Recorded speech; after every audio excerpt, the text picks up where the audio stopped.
Hello दोस्तों, आज मैं आपको प्रेत आत्माओं की हवेली की कहानी सुनाने जा रहा हूं और कहानी को अंत तक देखें। कहानी सुनाने से पहले आपसे निवेदन है कि इस वीडियो को लाइक करें और चैनल को सब्सक्राइब कर ले, जिससे हमारी वीडियो की नोटिफिकेशन आप तक पहुंचती रहेगी। तो चलो दोस्तों, कहानी को शुरू करते हैं। धुंध भरी शाम, काले बादल छा रहे हैं। सामने एक भयानक हवेली दिखाई दे रही है, जिसकी भव्य वास्तुकला अब क्षीण हो चुकी है और अंधेरे से ढक गई है। हवा में एक भयानक सन्नाटा छाया हुआ है, जिसे केवल सरसराहट करती पत्तियों और दूर से आती हवा ही तोड़ती है। सोनम, एक शहरी खोजकर्ता, चरमराते हुए सामने के दरवाजे तक पहुंचती है। वह झिझकती है, उसकी टॉर्च टिमटिमा रही है, लेकिन कराहते हुए दरवाजे को खोल देती है। अंदर हवा ठंडी है और धूल की एक मोटी परत सब कुछ ढकी हुई है। उसके कदमों की आवाज डरावनी तरह से गूंजती है। सोनम खुद को एक भव्य पुस्तकालय में पाती है, जिसमें किताबों की अलमारियां प्राचीन पुस्तकों से सजी हुई हैं। टूटी हुई खिड़की से ठंडी हवा आती है, जिससे मोमबत्तियां टिमटिमाती हैं। जब वह खोजती है तो एक किताब शेल्फ से गिरती है और हवेली के काले इतिहास के बारे में एक पृष्ठ खुल जाता है, जिसमें संपत्ति से जुड़ी भूत आत्माएं का उल्लेख है। अचानक कमरे के दूर छोर पर एक भूतिया आकृति दिखाई देती है।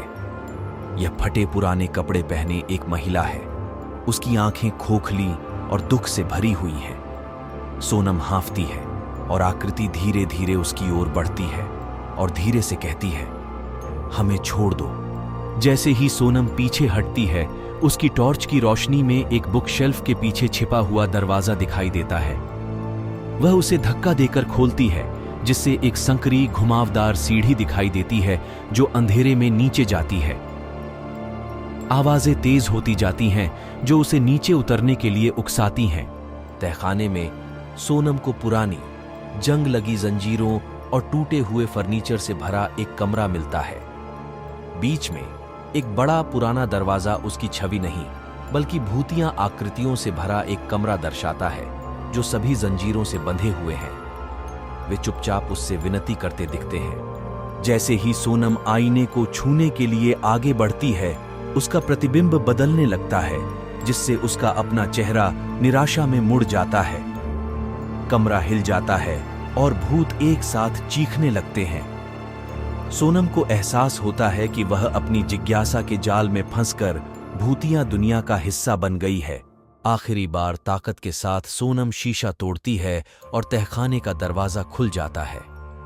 वह लड़खड़ाती हुई बाहर निकलती है और उसकी सांस फूलने लगती है, जबकि हवेली की दीवारें उसके चारों ओर ढह जाती हैं।